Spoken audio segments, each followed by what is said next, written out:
Before we get into the episode, I am thrilled to announce that the EntreMD Business School is open for enrollment. The EntreMD Business School is the only school of its kind for physicians who want to build 6, 7, and multiple 7-figure businesses. Over the last 2 years, we have had hundreds of doctors go through the school with unbelievable results. Some of them run brands, some of them run private practices, some of them are coaches, some have other kinds of service-based businesses or product-based businesses. And we've had people come in and cross the 6-figure milestone, cross the 7-figure milestone, cross the multiple 7-figure milestone. You will be in a place where you'll get the coaching, the community, the accountability that you need to thrive as an entrepreneur, especially in the times that we're in. So maybe you've been following me for a while. Maybe you've been getting so much out of the EntreMD podcast and you've been wondering, how can I work with Dr. Una and the community more? Well, this is your chance. Come join us in the EntreMD Business School. It is application only. So go to entremd.com/business to turn in your application. I cannot tell you how many doctors have made statements like this. I recovered my investment in the first week. I recovered my investment in my bank account in the first 90 days. This is the best investment I've made in myself ever. I want you to have that kind of story, not just a story of building a great business that serves a lot and earns a lot, but having a business that gives you the freedom to live life on your terms. So don't wait any longer. entremd.com/business. And now for the episode. The things that I'm doing now are giving me the results I'm having now, period. If I want to have different results, then I have to do different things. Hi, docs. Welcome to the EntreMD podcast, where it's all about helping amazing physicians just like you embrace entrepreneurship so you can have the freedom to live life and practice medicine on your terms. I'm your host, Dr. Una.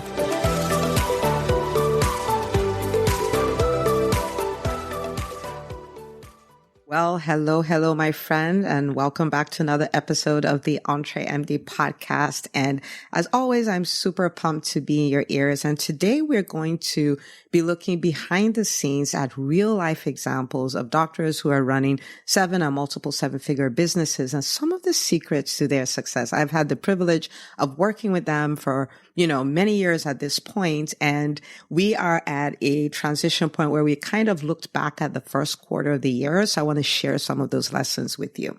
Okay, so these doctors are the doctors that are in EBS scale. So that is a tier of the EntreMD Business School that is primarily made up of doctors who hit the 7-figure mark or they're dangerously close to it. And, they are still interested in hypergrowth and they want to build teams and processes so they can really create these businesses that can work without them, right? Because, we're all about building the exit strategy from the beginning and all of that. They're a phenomenal group of doctors. It is, it's such a privilege. I get to work with them and work alongside them and help them make all these dreams a reality.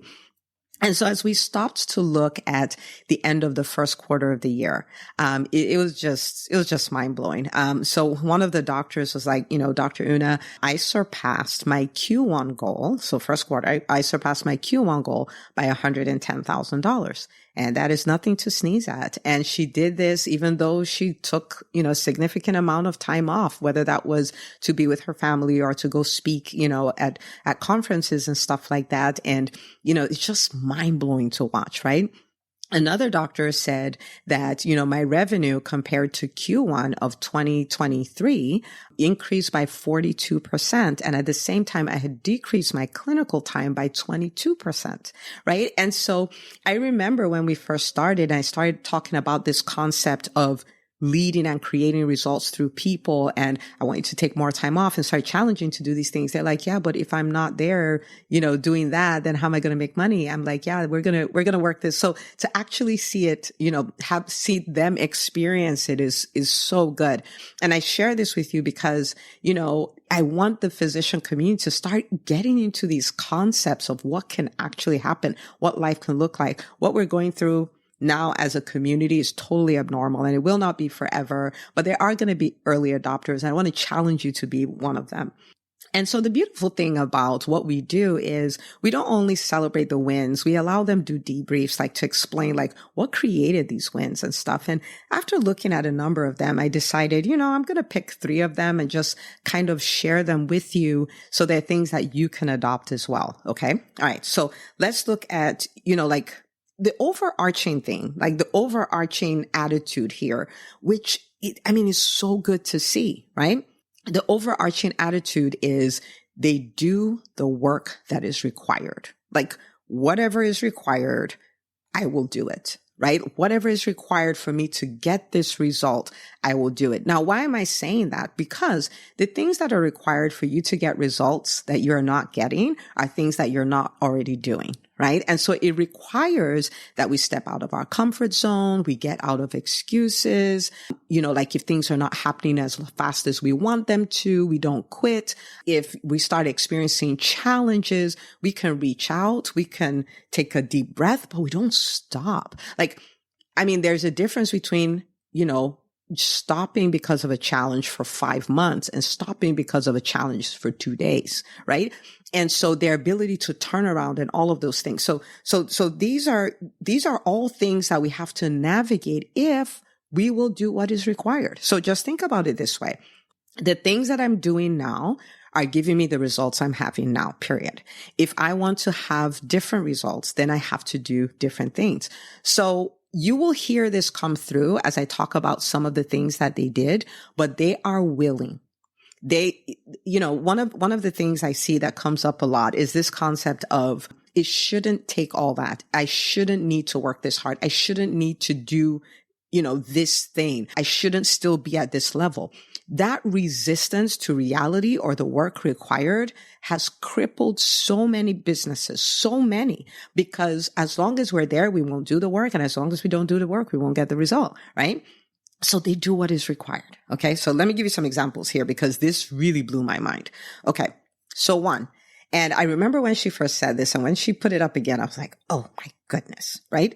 One of the docs decided, I'm really struggling in my, with my mindset, my ability to see the vision, for my business. So yes, I'm writing the goal, but I can't quite see the picture. I'm kind of struggling with that. And I'm struggling with the concept of scaling. And she's an EBS scale, right? So she's setting herself up for it, but I'm struggling with that whole concept. So this is what she did. In January, she decided this is a problem, but I'm going to fix it.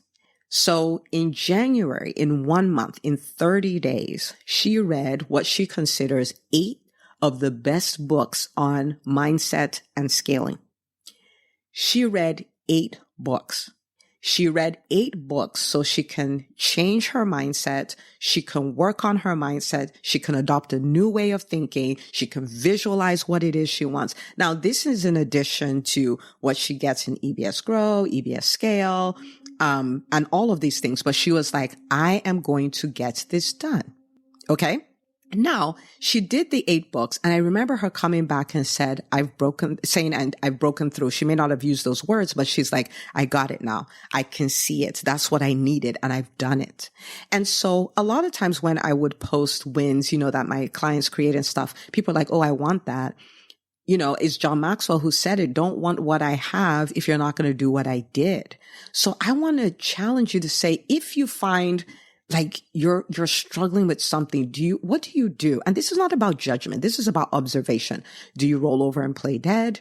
Do you wonder why this is happening to you? Do you go like, oh, my mindset just sucks like this? Or will you be willing to say, you know what? I'm going to go book after book after book till I get it. I'm going to listen to this podcast over and over till I get it. I'm going to do until I get it. Are you willing to do that? Right? So that's what one of the doctors did. Blew my mind then, still blows my mind as I think about it, still blows my mind as I tell you about this. Okay. But again, this is what in a time when so many businesses are struggling and challenged and physicians are having a hard time, these people are thriving. Like this doctor did go on to, crush her revenue goals, crush her hiring goals. Like there's all these things that are happening, right?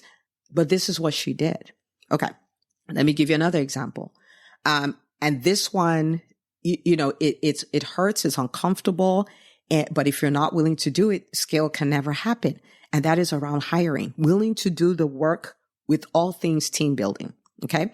So for many of them, they had critical hires. Either they had to hire a doctor or a manager or an administrator or an executive assistant, like these critical roles that will affect the bottom line in their businesses, will affect their personal productivity and their time freedom and all of these things, right?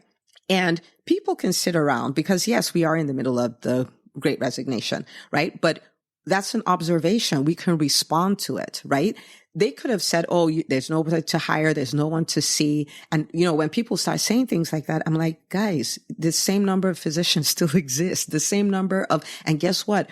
If you're looking for like executive assistants and things like that, even managers, like office managers and things like that, like so many companies have let go of so many good people. What if this is the absolute best time to hire, but you're not going to roll over and play dead and wait for you to come, right? The discipline of sitting down to examine what exactly you want so you can write a proper job description, the ability to market and promote what it is you do to attract people who will want to come work with you. Like in the earlier stages of your business, you market for clients. That never goes away. But as your business gets bigger, the same way you used to market for clients, now you market for team. And so they would do the job description. They will market for those positions. They would do the interviews and not lazy interviews. First interview, second interview, third interview, looking for different things. And they had these rock solid, I wonder if they'll think that, but when I look at it, I'm like, oh my goodness, rock solid onboarding systems, right? And some of them, when you look at their documents and the thought process, like by the time I'm done onboarding this person, they can hold their own weight. They can make a huge difference in my business. And that is exactly what was happening for them. Okay. So the hiring process, this is something that most people just roll over and play dead and not want anything to do with, but they understood it was the work required. One is too small a number for greatness. Like if you cannot embrace and when I say hire, like it's more like team than hiring, but it's like all things team. Right? The job description, the interviews, the putting yourself out there so the right people can find you, is saying no to the wrong people, because it's so easy to say yes to a warm body, anybody, like just come in here and do that. But the discipline to say, no, this person is not a good fit, and hold until you find that person. The ability to onboard them, not going like, they should read my mind. I'm paying all this money. They should know what to do. No, to onboard them. And they have they have amazing team members, amazing. And most of them made hires in this quarter, like critical hires, right? So again, they're doing what is required. What is required. And then the third thing that I noticed they did is that they all invested in themselves. And the reason why I say that is, okay, of course, they're all in EBS scale, right? Like, which is an investment in themselves.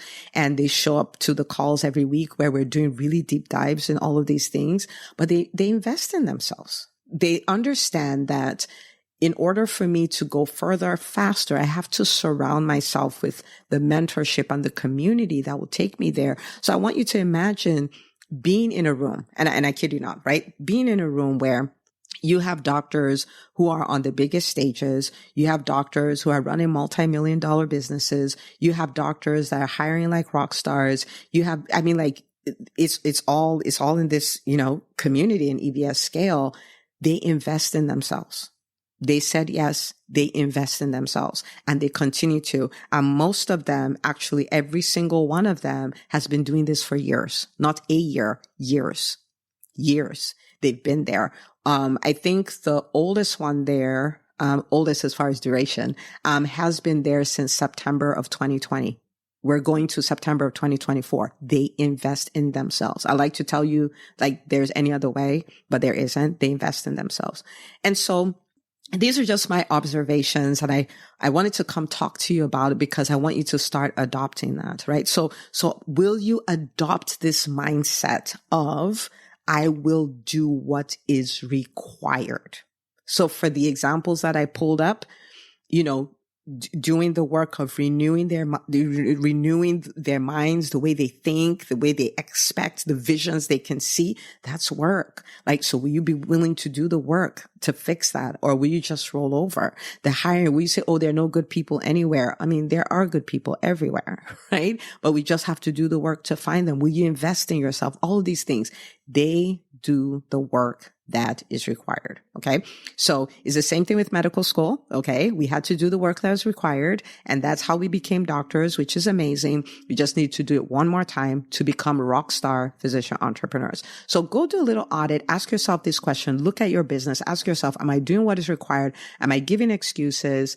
Am I just letting the fact that everything is not a bed of roses get to me and all of that? Or am I doing the work that is required? Because if you do the work that is required, you will get the result. Okay. You'll get the results. So I'm looking forward to celebrating you. Maybe when you're celebrating the next quarter and you're like, oh my goodness, these are the things that happened.